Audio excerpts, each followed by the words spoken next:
जय हिंद दोस्तों, मेरा यूट्यूब चैनल में आप लोग का स्वागत है। तो आज एक और हम लोग चैप्टर कंप्लीट करेंगे जो Indian navy, Indian coast guard, Indian railway और इंडियन एयरफोर्स तथा मर्चेंट नेवी के लिए मोस्ट इम्पोर्टेंट है। तो चलिए दोस्तों शुरू करते हैं। नंबर 1 क्वेश्चन है, उस गवर्नर जनरल का नाम बताइए जिसने नौकरशाही का यूरोपीयकरण और उच्च पदों पर भारतीयों को ना शामिल करने की नीति अपनाई थी। तो लॉर्ड कॉर्नवालिस ने ये नियम लाया था। नंबर 2, 1793 में लॉर्ड कॉर्नवालिस की भू व्यवस्था प्रणाली लागू होने के बाद कानूनी विवादों की प्रवृत्ति में वृद्धि देखी गई थी। निम्नलिखित प्रावधानों में से किस एक को सामान्यतः इसके कारक के रूप में जोड़कर देखा गया है? तो इनमें से कोई नहीं, ये तो सब उससे रिलेटेड है नहीं। नंबर 3, भारत का अंतिम वायसराय कौन थे? तो लॉर्ड माउंटबेटन थे। आ जाते हैं दोस्तों नंबर 4 पर, भारत के प्रथम एवं अंतिम भारतीय गवर्नर जनरल कौन थे? तो श्री राजागोपालाचारी थे। नंबर 5, प्रथम भारतीय जिन्होंने संविधान भारत में गवर्नर जनरल का पदभार ग्रहण किया था? तो राजागोपालाचारी। नंबर 6, स्वतंत्र भारत के प्रथम गवर्नर जनरल कौन थे? तो लॉर्ड माउंटबेटन थे। नंबर 7, भारत के प्रथम भारतीय गवर्नर जनरल कौन थे? तो डॉक्टर राजगोपालाचारी यानी सी गोपालाचारी। निम्नलिखित में से कौन सी जोड़ी सुमेलित है? तो लॉर्ड एल्बिनो ने सिंध का विलय किया था। ये बात सही है। नंबर 9, भारत में प्रथम रेलवे लाइन किस गवर्नर जनरल के समय बिछाई गई थी? तो लॉर्ड डलहौजी ने लाइन बिछाई थी। नंबर 10, एकमात्र भारतीय गवर्नर जनरल कौन थे? तो श्री राजगोपालाचारी थे। नंबर 11, अंग्रेजों द्वारा सिंह विजय संपन्न हुआ था? तो लॉर्ड एल्बिनो द्वारा। नंबर 12, भारत में करजन के प्रशासन की तुलना औरंगजेब से किसने की थी? तो बाल गंगाधर तिलक ने की थी। नंबर 13, इनमें से किस वर्ष बंगाल से दासों को निर्यात पर रोक लगा दिया गया था? तो 1789 में। नंबर 14, फूट डालो और राज करो की रणनीति किसने अपनाई थी? तो लॉर्ड कर्जन ने अपनाई थी। नंबर 15, निम्नलिखित बंगाल के गवर्नर जनरलों में कौन सा एक तृतीय अंग्ल मैसूर युद्ध से संबंधित है? तो लॉर्ड कॉर्नवालिस यानी इन्हीं के द्वारा तृतीय मैसूर युद्ध हुआ था। नंबर 16, निम्नलिखित में से कौन सुमेलित है? तो लॉर्ड बेवेल ने चतुर्थ अंग्ल मैसूर युद्ध में भाग लिया था। नंबर 17, निम्नलिखित में कौन भारत का एकमात्र यहूदी वायसराय थे? तो लॉर्ड रिंडिंग। नंबर 1, नागरिक सेवाओं के लिए प्रतियोगी परीक्षा प्रणाली को सिद्धांत स्वीकार दिया गया था 1853 ईस्वी में।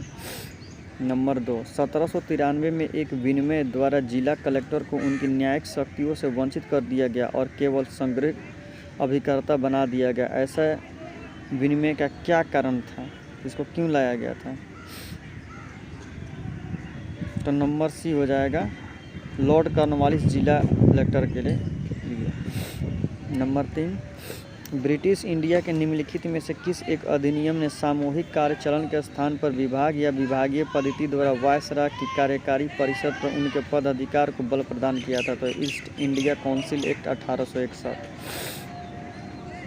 नंबर 4, निम्नलिखित में से किस एक्ट के द्वारा भारत के गवर्नर जनरल को आदेश जारी करने की शक्ति प्रदान की गई थी? तो ईस्ट इंडिया एक्ट 1861।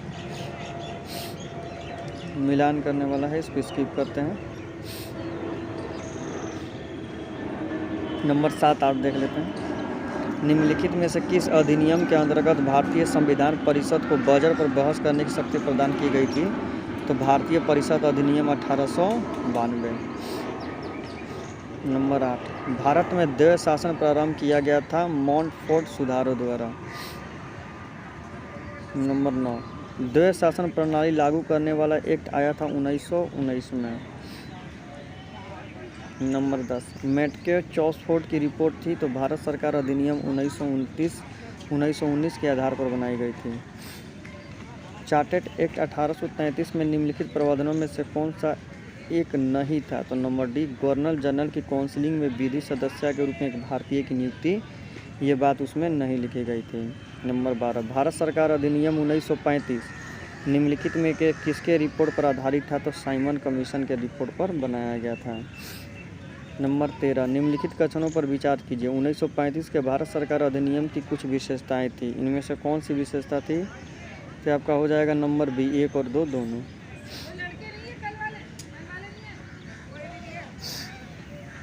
नंबर 15, 1935 के भारत अधिनियम द्वारा प्रस्ताव फेडरल यूनियन में राजसी प्रांतों को शामिल करने के पीछे अंग्रेजी की असली मंशा क्या थी? तो राष्ट्रवादी नेताओं के साम्राज्यवाद विरोध सिद्धांतों को व्यक्त करने के लिए राजाओं का इस्तेमाल करना। नंबर 16, भारत सरकार अधिनियम 1935 में अंतर्विष्टीय अनुदेश पत्र को वर्ष 1950 में भारत के संविधान में किस रूप में समाविष्ट किया गया? राज्य के नीति निर्देशांक तत्वों के रूप में किया गया।